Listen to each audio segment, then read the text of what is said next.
Alright, YouTube, right now there is a plague outbreak in Madagascar. This is significant for several reasons. First, it has gone pneumonic, which means that the Yersinia pestis bacteria, whatever this strain happens to be, is more virulent than some other strains. Normally, the bubonic plague gets into a human or a few humans through a parasite, an infected rodent population with fleas. The fleas bite people, they get bubonic plague, and they die, usually with a high mortality rate. However, when it becomes pneumonic plague, it starts entering the lungs. Certain strains, I guess, do this more than others. It spreads like the common cold or the flu. Right now, I think it was like 80 people have gotten infected in Madagascar in the last week or so, and half of them have died. 50% mortality rate, the same as we saw in theory in Europe during the time of the Great Plague there, or the Plague of Justinian. Uh, Worrisome again because it's now spreading from human to human directly by coughing or whatever, and no longer needs a parasitic host. What they should do is completely quarantine the island of Madagascar until it goes away. They shouldn't be letting anybody in or out of the entire country for any reason. Unfortunately, they don't seem to have the foresight to ever do this when an epidemic emerges in an isolated area. And so they're just screening people and giving them antibiotics. The problem being, this could be one of those strains of Yersinia pestis that's already developed antibiotic resistance. You've got to understand the plague still exists. It never went away. What did go away were large rodent populations in urban centers as a result of modern sewer systems. What did go away was the ability for the virus to spread easily because of antibiotics. But with antibiotic resistance and now the plague going pneumonic, it no longer needs a parasitic host. If one of these infected people, someone gets exposed to an infected patient, whether it's a doctor or just a regular citizen that gets exposed, and then travels, they're a business person or whatever, and travels to Johannesburg or Cairo or Lagos or one of these places you could see millions of people get infected in a very short time. What you got to remember, one of the reasons why the Black Death, particularly Justinian's plague, but later the one in the 1300s, one of the reasons that these plagues spread so quickly across the known world at the time and had such a high mortality, and why they developed the miasmatic theory, is because it spread so quickly. It's literally within days, it would move from city to city. Within weeks, it could be in a totally different kingdom. That's because pneumonic plague spread like the flu. Somebody would be asymptomatic and they'd still be able to transfer this virus to other people. And so they had no idea where it was coming from, and it was spreading very quickly. They had trade all across the Mediterranean at the time. There was trade up into the North Seas. And so it's within months, it covered, most of the coastal areas in Europe. Within years, it hit everything. In this day and age, you can travel from one side of the world to the other in 24 hours or less.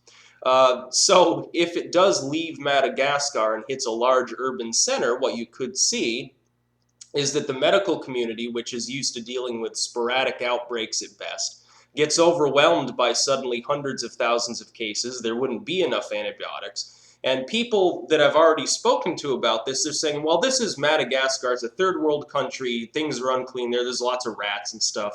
It's no wonder they've got the plague. And I tried to point out to them, once it becomes pneumonic, you no longer need an unhealthy, unclean, rodent-infested, sewage-drenched area. It could be the most medically forward first world country, and it no longer matters because it's spreading like the common cold. If every year you get influenza outbreaks, we can treat influenza in the first world, but it doesn't matter. It still spreads anyway.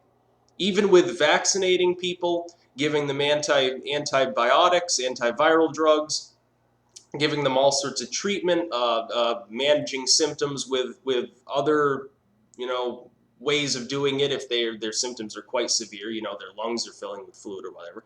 It still spreads all over the world every single year. That's how this Yersinia pestis bacteria in Madagascar right now is spreading from person to person, through breathing, through coughing.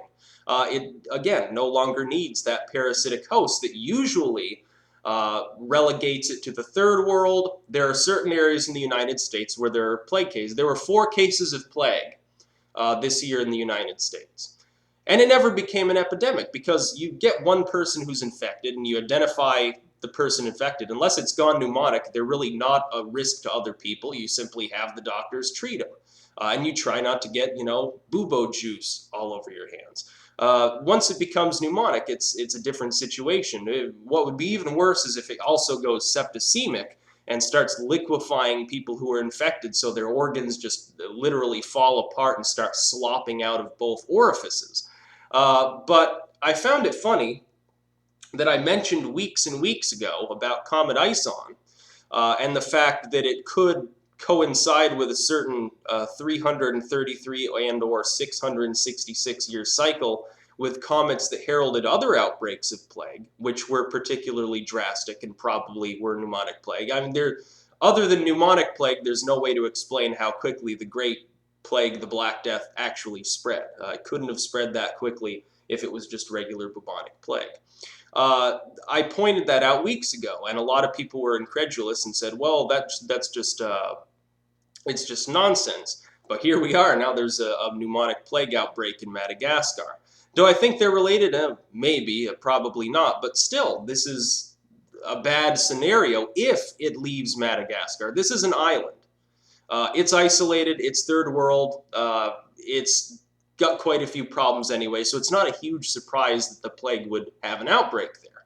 What would be a lot worse, again, is if it hits one of these large cities with international airports. Madagascar is not known for a large amount of trade with other nations, for a large amount of travel with other nations, but it is linked up with Africa at large, and probably certain parts of Asia too.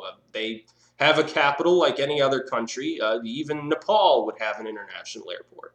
So you've got the risk there where it spreads to other countries, to the mainland at large, leaves the island, and hits a densely populated urban area in such a form that it no longer needs parasitic-friendly conditions to spread. Which could essentially, in the worst case scenario, could go global and kill half the world's population. You'd have 4 billion people lying dead in the streets. I doubt they'd even be able to bury them all, really. And it would take, a century to recover from it. Again, is it likely? Hopefully the people from the Pasteur Institute and other groups will be able to get rid of this. Hopefully it does not become fully antibiotic resistant or anything like that, because then there's really no way to stop it. And I told people, you'd better hope that it stays in Madagascar, because if it does hit one of these urban areas, short of cordoning off the entire country and putting machine guns all along the border to kill anybody that tries to cross the border for any reason, short of firebombing their airports to prevent them from leaving by air, you're not going to be able to contain this. Because it's, again, spreading like the flu now. You'd probably you'd have to burn the whole country to the ground and try to disinfect it. It would be terrible for the world, especially now. You've got to understand, the Black Death back then was spreading through areas that we would consider sparsely populated. There weren't nearly as many urban centers. Towns were further apart. Travel was a lot slower. Medicine was a lot less developed. Sewer systems were more primitive, other than in Rome or some of these other very large cities. They generally didn't even have sewer systems. Rodents were everywhere. The idea of disinfection was extremely primitive, and within a few years it spread across most of the known world. Well, now in this day and age, yes, we've got much better medicine. We've got sewer systems in all these towns. But also, we've got antibiotic-resistant strains, which they couldn't have been seeing back then because they didn't have antibiotics for them to be resistant to. You have world travel on a massive scale, and you have a much more densely populated world where it's much more easily spread. Influenza is the same way. It spreads across the entire world in a very short period of time, over months, usually every single year. And people die from that too, but its mortality rate isn't as high as a bacteria that's capable of literally liquefying your body if it's septicemic, capable of making your lungs hemorrhage if it's pneumonic, And in any case, even in the least drastic scenario, it's going to fuck up your lymph system, and it's probably going to leave you weakened and disease riddled for the rest of your life if you catch it. Extremely worrying. They should be quarantining the entire island. There should be no traffic out.